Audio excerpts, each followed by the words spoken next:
25-lap French Grand Prix coming your way. A pole for the first time in Moto2 for the Spanish rookie, the Dutch rider Bo Benschneider. Row 3 headed by World Championship leader Remy Gardner. Sam Lowes carries British hopes in 10th place ahead of Nicolo Buliga and Xavi Vierge. Keep an eye on Vierge. Navarro in 18th place. Navarro has had a couple of big crashes so far this weekend, including one at the final corner this morning. In 7 ahead of former Moto3 rivals Dalla Porta and Ramirez. Luti, Bodier and Moto.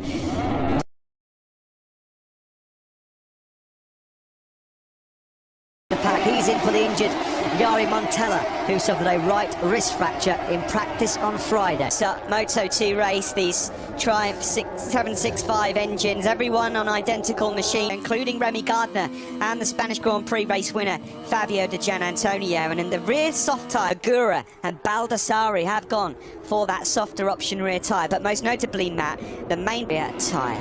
Yeah, Cito Pon saying you're surprised to see so many riders going for the softs. You can see there, 10 MotoGP races have either started or finished in rain conditions. Raul Fernandez then, the 20-year-old in Moto2 here at the legendary Bugatti circuit. Pecco Bagnaia, the factory Ducati rider, our Moto 2018. So there's a bit of a pole curse around here in France in Moto2. Remy Gardner, son of Sam Lowes, number 22. Fernandez on pole. Raul is just 6 points behind his team.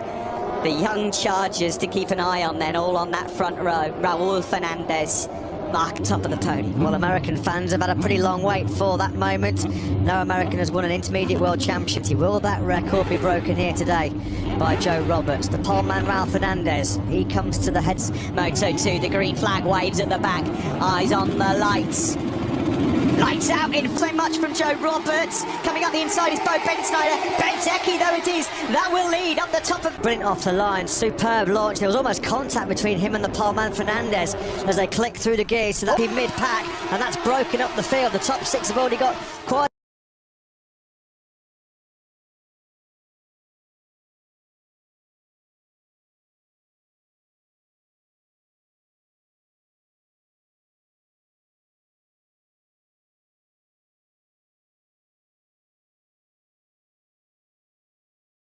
Start then from Fernandez, then it's Joe.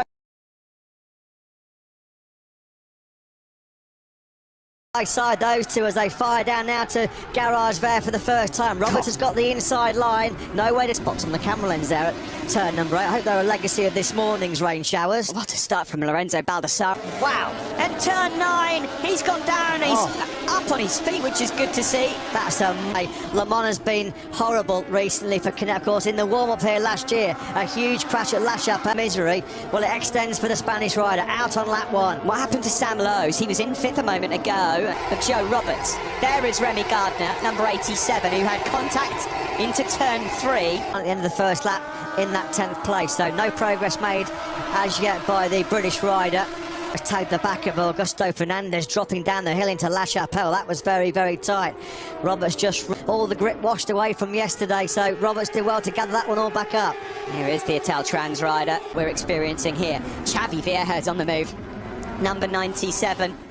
Managed to go through off the start and ran a little wide on the left, tried to pull it back and pulled it back into... ...are in this race, although Gardner there just ahead of Sam Lowes with work to do. They've got Arbolino, number 14, just behind them. On board now. 21 after an outstanding finish. Augusto Fernandez has gone down. Well, he was up inside the top 3. Successive spill then for Augusto Fernandez. He crashed out the top 3 last time out, didn't he, in Jerez?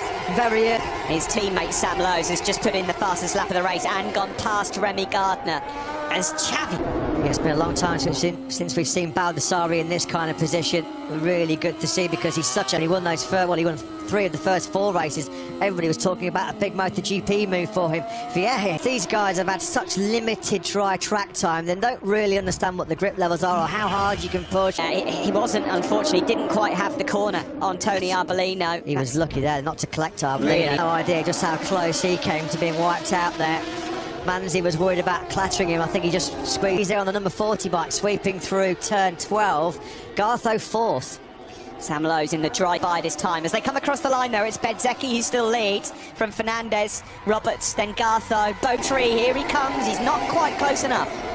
How tight do you want it in the championship? Long, long way to go here in France. 4 riders the complexion of that championship picture will change quite dramatically. Oh, Alonso Lopez on his morning for the injured Yari Montella, the Italian, fracturing a wrist in tricky conditions on Friday. Well, Lopez's debut of late, we've seen some classics. Portugal was an outstanding battle. We saw similar events in... Hey, now there must have been contact. He was trying to get through on him. Baldassarri's involved as well. There's 3 riders that are all involved in this. Number 8, Sam Lowes. That's a disaster for him. He was second in the championship. Joe Roberts, that's lovely up the inside. Sam Lowes, how crucial and costly could this be for the World Championship? Let's see if we can get a replay of that. The inside there. Oh, Baldassarri made his own error. Sam Lowes going up the inside of Xavi. Afraid to say, the guilty party pretty obvious on that one. That was Sam Lowes'. Oh, I think just taking a wide line through turn 3. It's getting spicy at the front of this race. These 3 now. Joe Roberts. Have a good close look at that. When you're caught taking out another rider, there can be a long lap penalty coming. 46 Calex there briefly, getting a face full of Joe Roberts. Fernandez, no way for him to attack down. Tyker running again, so that's going to be what now? A second DNF in 3 Grand Prix. On rear, Roberts goes down into turn 9. His chances of victory are gone. It looked like he got it all out of shape. It's one of the few points, the approach that you're in 6th gear around this Le Mans circuit, then you're knocking it back forward. Race lead as well. Fernandez has got through. High drama here already in Le Mans. Sam Lowes out. Fernandez out of podium contention, and now Joe Roberts been fighting for the win as well. He's also on the floor. Yeah, and we're only Bo Bensnyder, Remy Gardner, and a candidate for Ride of the Day just behind Remy Gardner. Tony Arp leads in FP3 yesterday morning. The best he's felt on this Triumph 765cc motor with him. Simon, we're going to watch the crash again. Get your thoughts on this if possible. Yeah, yeah, he's just squeezed it too hard. Real shame. Yeah, a bit hot, wasn't he? Easier on the brakes than Marco Bezzecchi, and unfortunately there was nowhere to go. Down he goes, hits the contact with there between disaster for Bezzecchi as well. What can he do about Ralph Fernandez then, who's picked up the baton early on? There's confirmation of what we told you about earlier. The FI MotoGP stewards, inevitably, they will have a look at that instantly. Load, you have to say, down the hill into Garage Fair. Fastest lap of the race from Tiger Tony, number 14 there. The Liquid just knew that when it all clicked together, we were going to be seeing plenty of the crazy Tony Arb's time out in Jerez. He just said he was crestfallen. He wasn't enjoying life, wasn't enjoying riding, didn't feel a rider who's struggling, because the enjoyment and the fun goes out to riding. He'd hit a bit of a brick wall. They found something, yes, back through the pack. Gartho is 6th, De Gian Antonio 7th, then it's Schrotter. Ioti, he's in 10th. Here comes Remy Gardner. Thought about a look, number 87 there on Bo Bensnyder, in there for the Aussie. Yeah, this is where Arbolino needs to be as well, Steve, at the sharp end of races. Oh, there's contact further back there. That's what happened there. It looked like potentially the Gian Antonio was trying to force the move on the inside of Gartho. On the floor at turn number 11. We'll try and pick the bones out of that one, but it did look like it wasn't Gartho's fault. Well, he had stuff from him. Number 6, keep a sharp eye on the white, red and blue American Racing Team machine. That is this trio, Bensnyder, Gardner and Arbolino. They're starting to break away, and the Gian Antonio knew them on the replay, but it looked like he picked up Gartho and just ran him off at the Blur S's. On board here with Remy Gardner, SAG team machine of Bo Bensnyder up ahead. He can see Remy, his team now up to 0.6 of a second. Gardner wants to be back on that podium. There's already been some big name casualties in this project. Both of their main Lowes and Fernandez out very early on. Head to the Dutchman, Bo Bensnyder. It's still Raul Fernandez who leads. See, another. So it's going to be as well about time management towards the end of this race. Who can keep the life better in that? They will potentially have a post-race appointment with the FI MotoGP stewards. Freddie Spencer will be advanced by the looks of it. The Rotterdam-born Bo Bensnyder with the fastest lap of the race. Started the season. Augusto Senior just behind him, and Sam Lowes in the background as well. Yeah, just talking to Patrick Explanationers why he crashed right here into Garage Fair, wiping out Xavi Vierge in the process as well. Decky immediately behind Lowes in the championship and not too far behind him. Well, right now they're circulating first inspirations. Bo Bensnyder on this lap is closing onto the tail now of Marco Bezzecchi. I love the collision with Hector Gartho, and that will end his chances. His faint. So there'll be no back-to-back podiums for him after his Jerez heroics. Celestino Vietti, who's not really had a strong first place, just behind Jake Dixon, who is not having a memorable return to France here, unfortunately, here this week. With Marco Bezzecchi This was moments after Joe Roberts had launched it out of second place. This side of Bezzecchi on the same lap that Roberts had perished. Doing a fine job, excellent job in Portugal. A great victory, but he faded late on in Jerez. That will be on his bike yesterday. He is quite a superstar in the making. Incredible. It was arm pump, physical problems with Lee opening and closing the throttle, hard braking. It really did punish that right arm, of course. Moving on 10 with, he'll still be adjusting his physical training to get used to these MOTO2 bikes, so perhaps inevitably really strong for a podium fight in his home Grand Prix. Again, he reels off yet another fastest lap of the three men behind Ben Schneider and Gardner. They all swap fastest laps of the Grand Prix, nothing between them. Fernandez and Bezzecchi just dropped down to 11th place across the line. That moves Schrotter up to 6th, Bobier 7th, Agura 8th, Irene Boulaga. Has he been given another long lap penalty, Fabio Di Gianantonio?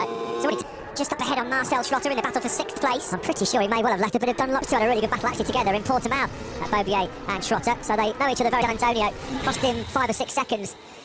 That is a proper penalty. We've seen some long 3 to see the severity of that punishment for Di Gianantonio. He's a 43.3, so the lap time's fair this time around as we now come across the line to complete lap 11. Fernandez, it's Bezzecchi.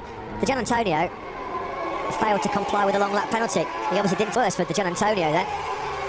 Through turn 6 we go. Arbolino now putting some rigid in Tony Arbolino. I don't know what magic wand they were waving down inside that intact. Perhaps not this weekend, yeah. Setting himself up though brilliantly. What a time to hit form, going course through his veins now. Mixing it with the best in Moto2. What he's going to be learning as well, it's gold information. Who won last time out, he comes out side by side there with Tom Luthi, who's on for his first points of the season. Well, he spent all the racing. Very difficult day for the Jerez winner.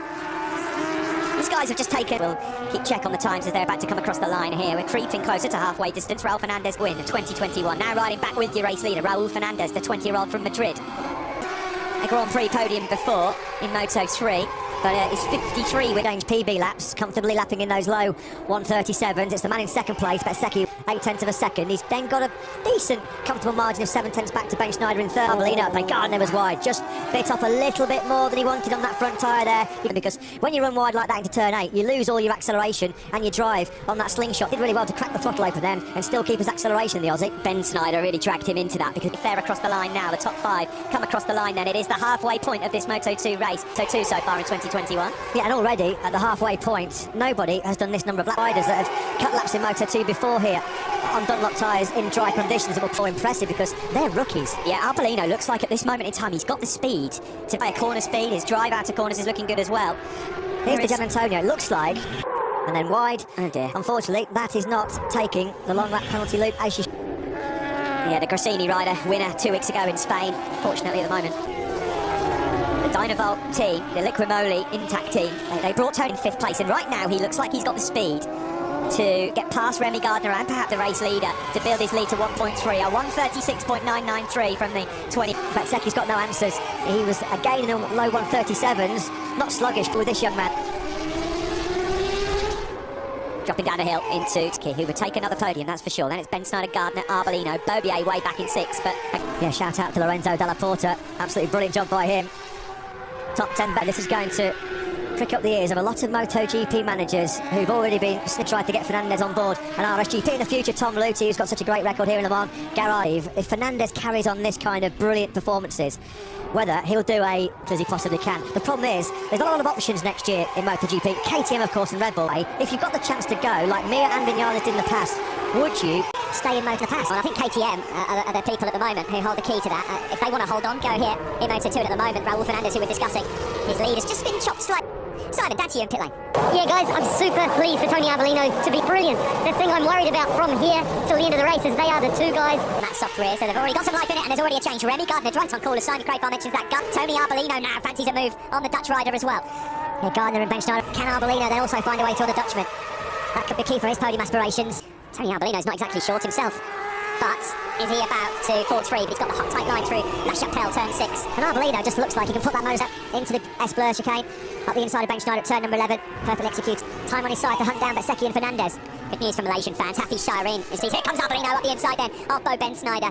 That was coming. Ben Schneider then with Remy Gardner. Ben Schneider has a good look over his shoulder to see if he's got any company. The answer to that is absolutely tremendous job in 6th place. Huge credit to the American who's still trying to gain experience. And Remy Gardner, once Gardner was able to get through on Ben Schneider with that clear track ahead of him, he's clicked in 6th. And already he started to take big chunks out of Bezzecchi ahead of him. That gap's come down to under a second. The leader of the championship at the start of this race, but now he's on the podium hunting down Marco Bezzecchi. He's closed down by another couple of tenths through turn 7. Bedzeki's turn 8, he comes. Can he close in on another 10th or so through Garage there? Nicely slower than Fernandez ahead of him. Not a lot between the two of them, but just a 10th here, and that's why Fernandez is just able to keep that advantage to around a second, 1.11 clouds around, just at the top left of your picture there, although we've reached a stage in this race now where if the rain results, no flag to flag races in MOTO2, unlike MotoGP, which is coming up in the Premier class, that's for sure. Will the rain hold off until then? The Gardner charge continued. Beddzeki in turn also finding more speed as well on his Kalex mission flat from him. So as we mentioned just previously, speed and consistency has been Fernandez. That was a little bit deep initially into turn 8, but he's managed to make that back up again. Thought he was dropping down the hill into turn number 8. He has been brilliant. From the back end of last year in here, he was moved up into MOTO2. He said yesterday in the post-qualifying press conference, he surprised himself. He must have made a mistake. He must have made a mistake somewhere. There is the number 72 into turn, and there we see he's handed second place over to the Australian. Yeah, how costly could that be for turn number 8? All the hard work to be done again for the Rossi protege. Well, Aki Ajo's ride championship as things stand then. That would mean that Remy Gardner would take, if my maths are correct, into Mugello. Yeah, Tuscan Hills in 2 weeks' time. Looking to the future. Red Bull, if you picture the Red Bull KTM IoT manager, when you think of the riders that have come through his system, the great current king, Marc Marquez, would be costly. He drops 23 points down into 4. Yeah. 2 DNFs in the last race, big blow. Well, this was an even worse one. The tangle with the airhay at turn 8 very early on. This isn't over yet. Managed to get past Beddzeki. The gap was 2.1. It's fallen. And across the line we go. They're hitting a few problems late on, as we suspected. They were abusing those tyres to keep themselves in that podium, Beddzeki. So they'll be waiting for a mistake from the top 3 to get him on the podium for the first time in MOTO2. He's Ben Schneider. He won't have to worry about anybody behind him. Cameron Beaubier is miles back, 15th lane there. Absolutely bang on the money when it comes to this. We've lost a rider. I think Cameron Beaubier has hit some trouble. To be his best result in Moto2, and both American riders in this race crashing out of good position. Mike does.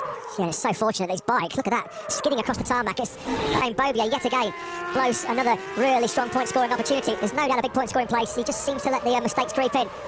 Raul Fernandez has responded. They look for the 1-2, Aki Ajo's team. Further back here, this is Ayagura now, who's moved up to 6th, the heavy through on Somkiat Chantra. This is a pretty good salvage job from number 21, considering he's had 2 long lap penalties. 10 after a couple of visits to the long lap penalty loop. Schrotter just going up the inside at the top of your picture there. That's going to be the ride of his career in Moto2 as well, the former Moto3 champion. He's in 8th place. Portimao a couple of races ago, the best in Moto2 for Lorenzo Dalla Porta, so the 23-year-old Italian, former Moto3. He's got to be careful late on here. He's just had a track limits warning. At the moment, third right now for the Italian. He's had nothing for Gardner once the Aussie was able to get through on him. Yeah, this is slippery and greasy it was after all the torrential rain from this morning.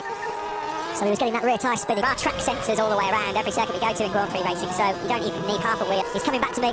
Fernandez responds with a brilliant 36.983, his best lap of the race. And Remy Gardner might just think, you know what? I'm locking down now, 20 points for the World Championship. I am going to be this point of the Grand Prix with your teammate.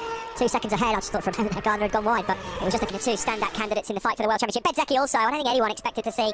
He's on course for a 1-2 here, his first 1-2 of the season. Because we haven't seen a good fight between these 2 teammates, and I think it would have been on today. A replay of the start to turn 3. It's worth remembering Remy Gardner.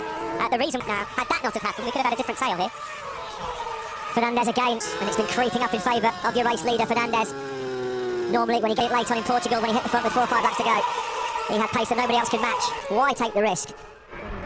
Yeah, I think he's there to pick up the pieces. Fernandez, take nothing away from him. He's been outstanding. This is the battle continuing here, further back.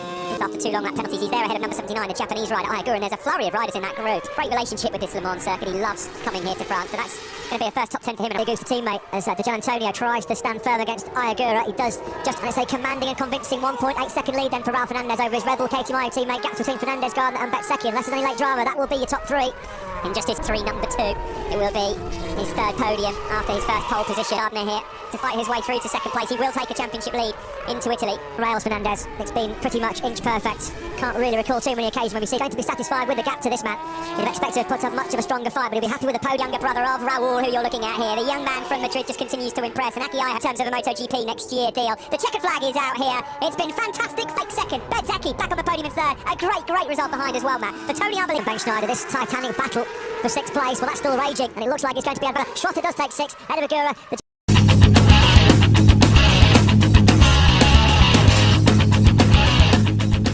Zombie apocalypse.